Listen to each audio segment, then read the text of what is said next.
Have you ever sat on one of them cool massage chairs and was like, damn, this feels so good? Or have you ever touched something hot and was like, damn, this feels so bad? Have you ever wondered why and how you feel those sensations? Well, let's find out. Hello everybody, this is Dr. Mahmoud, and in this lecture we're going to be talking about the ascending tracts, namely the dorsal column medial lemniscal tract and the lateral spinothalamic tract, with all the high yields, the must-knowns, the shenanigans, and whatnot. So if you like the content, don't forget to hit the like and subscribe buttons, and let's get this party started. So say you're chilling on a massage chair, or somebody's just pressing on you or nudging you annoyingly, or you're playing hide and seek and you have your eyes closed and yet you can still maintain balance and feel the position of your hands and feet, or you can figure out whether someone is touching you with one or two fingers even though their fingers are close to one another. Each one of those sensations is sensed via the dorsal column medial lemniscal tract, which is a long damn name, so I'm just going to call it the DCML tract for the rest of the video. And I advise you to do the same, it will increase your USMLE score, just kidding. Anyways, let's delve a little deeper into those sensations, because we're doctors and we like naming stuff. It makes us seem smarter than the average Joe, I guess. So let's pick them one by one. The massage chair, we call it vibration. The pressing and nudging, we call it pressure. The feeling of your hands and feet in space even when closing your eyes, we call it proprioception. The feeling of two close fingers touching you, we call it fine touch or discriminative touch. So vibration, pressure, proprioception, and fine touch are all sensed by our brain through the DCML tract. So as we said in previous lectures, tracts are a group of axons, and they're classified into descending and ascending tracts. If the tract is going from your brain through the spinal cord to the muscle, this is a descending tract. Why? Well, because it's descending, damn it. Okay, I really need to stop this. So, the descending tracts are motor tracts and they go from the brain to the muscle. The ascending tracts are sensory tracts and they go from your hands or object of sensation to the brain. And the DCML tract is one of those ascending tracts. So how exactly do the sensations we talked about go through the DCML tract to the brain? So we have three order neurons the tract goes through. Say someone applied pressure. The sensation of pressure will first be transmitted to the dorsal root ganglion, which transmits it to the dorsal root fibers, and then it reaches the dorsal column. Let's break it down. So if you remember in previous lectures, we said that a group of neuron cell bodies in the peripheral nervous system is called ganglion. And we said that the peripheral nervous system includes spinal and cranial nerves. So the sensory nerve traveling to the spinal cord is considered a part of the peripheral nervous system. And as it travels toward the spinal cord, it comes across a group of cell bodies. And because we're in the peripheral nervous system, this group of cell bodies is called a ganglion. And because this ganglion sends axons to the dorsal root fibers, we'll call it the dorsal root ganglion. Or the DRG if you want to act cool and know your shit. So anyways, we now have the sensory nerves reaching the dorsal root ganglion, and the dorsal root ganglion will act as our first order neuron in this pathway. We have three order neurons, so one over and two left to go. So the dorsal root ganglion gives off the dorsal roots, and the dorsal roots reach the dorsal column. We have two types of dorsal columns, a lateral one and a medial one. The lateral one is called the cuneate tract. It carries sensations from the upper half of the body from the levels above T7. The medial one is called the gracile tract. It carries sensations from the lower half of the body, from the levels below T7. So because the gracile tract carries sensations from the lower half of the body to the brain, it can be seen throughout the spinal cord no matter what level.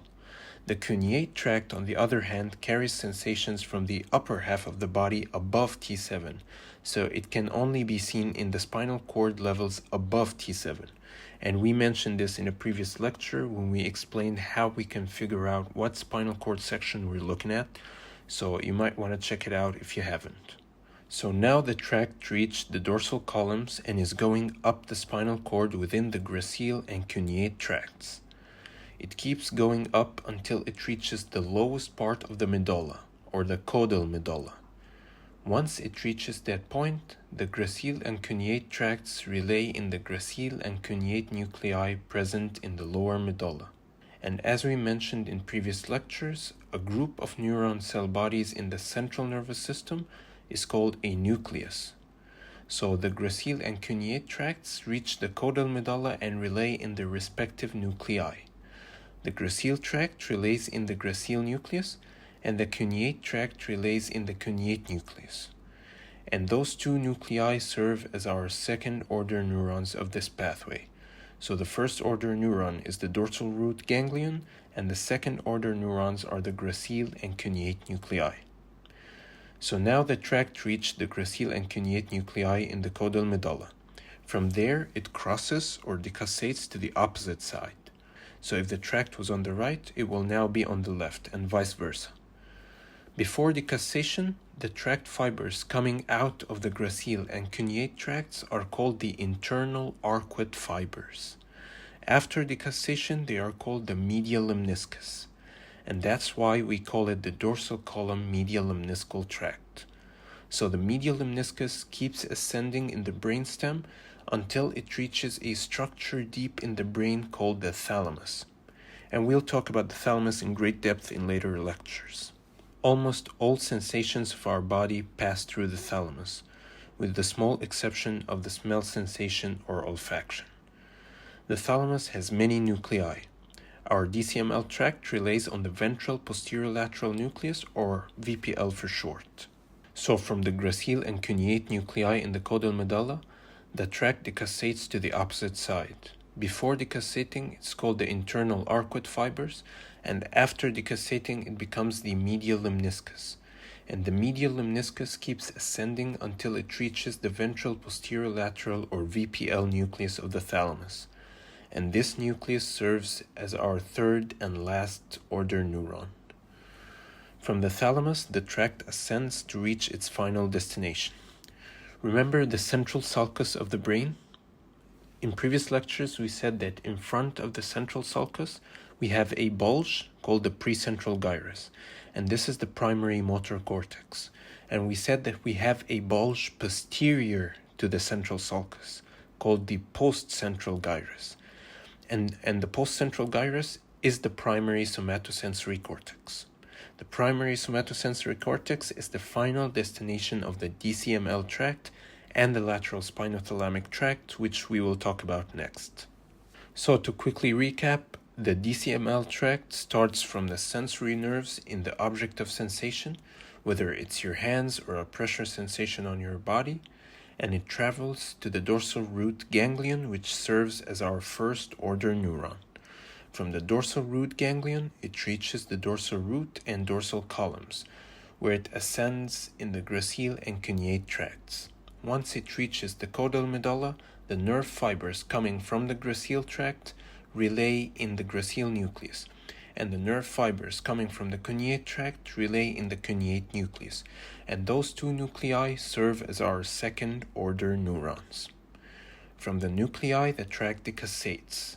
The fibers coming out of the gracile and cuneate nuclei are called the internal arcuate fibers before decussating, and become the medial lemniscus after decussating.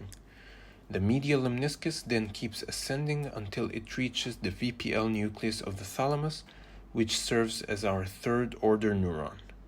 And from the thalamus, it reaches the primary somatosensory cortex in the postcentral gyrus. So now let's play around with some lesions and scenarios. So first of all, any lesion in the DCML tract will present with sensory loss below the level of the lesion, because the object of sensation, whether it's your hands or whatever, is located down the level of the lesion. So the first point we need to know is that any lesion in the DCML tract will present with a loss of sensation below the level of the lesion. And because this is the DCML tract, the sensations lost will be the vibration, pressure, proprioception, and fine touch sensations. Next, let's find out what will happen if the patient has a lesion in the DCML tract in the spinal cord. As we know, the DCML tract ascends from the spinal cord to the caudal medulla and then crosses to the opposite side. So, if the lesion is in the spinal cord below the caudal medulla decussation, the loss of sensation is going to be on the same side or ipsilateral. So, a lesion in the DCML tract in the spinal cord will present with an ipsilateral loss of sensation below the level of the lesion. On the other hand, if the lesion is in the brain above the caudal medulla, the loss of sensation will be on the contralateral or opposite side because the lesion is above the area of crossing. So, a lesion in the DCML tract in the brain above the caudal medulla will present with a contralateral loss of sensation below the level of the lesion. So, to recap, a DCML lesion in the spinal cord will present with a loss of vibration, pressure, proprioception, and fine touch sensations ipsilateral and below the level of the lesion. And a DCML lesion in the brain above the caudal medulla will present with a loss of vibration, pressure, proprioception, and fine touch contralateral and below the level of the lesion. Next, we're going to talk about the second ascending tract of interest, the lateral spinothalamic tract. Ever wondered what makes you feel whether something is hot or cold, or what makes you feel any form of pain? Well, the lateral spinothalamic tract is responsible for that. It's responsible for the pain and temperature sensations. And before we talk about it, just know that there's an anterior spinothalamic tract that plays a role in sensing pressure and crude touch. Crude touch is the opposite of the fine touch we talked about in the DCML tract. It's a basic non-discriminative form of touch. So, having said my 2 cents on the anterior spinothalamic tract, let's talk about the lateral spinothalamic tract. As we said, the lateral spinothalamic tract is responsible for pain and temperature sensations. It shares a lot of similarities with the DCML tract. So, first of all, it's an ascending sensory tract. So, it goes from the object of sensation to the spinal cord and up to the brain. And like the DCML tract, it has 3 order neurons. The first and third are exactly the same as those of the DCML tract. The first is the dorsal root ganglion, and the third is the VPL nucleus of the thalamus. The difference is what happens in between. So, say you touch something hot. The pain and temperature sensations travel from the nerves in your hands to the dorsal root ganglion. And from the dorsal root ganglion, the tract enters the spinal cord through the dorsal root fibers. As soon as it enters the spinal cord, it ascends 1 or 2 spinal cord segments and then synapses on the dorsal horn of the gray matter. As you can remember from our spinal cord anatomy lecture, the H-shaped gray matter of the spinal cord is composed of ventral horn responsible for motor movement and a dorsal horn responsible for sensations. So the lateral spinothalamic tract synapses in the dorsal horn of the spinal cord. And this serves as our second order neuron. And as we said, when the tract enters the spinal cord through the dorsal root fibers, it first ascends 1 or 2 spinal segments. The 1 or 2 spinal segments it ascends form what we call the Lesour's tract. So again, we touch a hot object. The nerves transmit sensations to the dorsal root ganglion, which is the first order neuron. And from the dorsal root ganglion, it enters the spinal cord through the dorsal root. Then immediately ascends 1 or 2 spinal segments, forming the Lesour's tract. And then synapses in the dorsal horn, which serves as our second order neuron. Now, as you can remember from our spinal cord cut section, we had a central canal in the middle of the spinal cord. Anterior or ventral to that canal, we have a collection of nerve fibers called the anterior white commissure. So after synapsing in the dorsal horn, the tract crosses to the opposite side of the spinal cord through the anterior white commissure. So if the tract was on the right side, for instance, it will now be on the left side. From there, the nerve fibers form the lateral spinothalamic tract and ascend through the spinal cord to the third order neuron, which is the ventral posterolateral nucleus, or the VPL nucleus of the thalamus. And from there, the tract finally reaches the primary somatosensory cortex in the postcentral gyrus.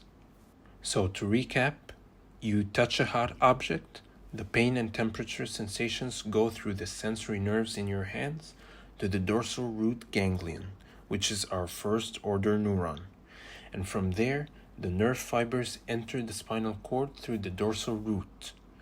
Immediately after entering the spinal cord, the nerve fibers ascend one or two spinal segments, forming the Lissauer's tract. And then they synapse on the dorsal horn, which is our second order neuron. The nerve fibers then cross or decussate to the opposite side by going anterior to the central canal through the anterior white commissure. Once the nerve fibers cross to the opposite side, they form the lateral spinothalamic tract and then ascend through the spinal cord until they reach and synapse on the VPL nucleus of the thalamus, which serves as our third order neuron. From there, the tract finally reaches the primary somatosensory cortex in the postcentral gyrus. Alright, so this tract is really easy to figure out when it comes to the lesions, because the nerve fibers immediately decussate once they enter the spinal cord. So any lesion in the brain or the spinal cord will present with pain and temperature loss on the contralateral side below the level of the lesion. Now, finally, before I can let you go, I want to show you the site of all the descending and ascending tracts we talked about on the spinal cord. So this is our spinal cord cut section. This is the ventral side, and this is the dorsal side. Those are the dorsal columns. This is the lateral spinothalamic tract. This is the Lissauer's tract, and this is the lateral corticospinal tract. Well, that's all, ladies and gentlemen, doctors and nurses, med students and pre-meds and everything in between. I think that was easy, right? I hope it was, but as always, if you have any questions, you can call me on my number. It's 212-456, just kidding, don't do that. But you can always comment any questions you have down in the comment section. And don't forget to like and subscribe so we can keep these things going. So without further ado, I'll see you in the next lecture.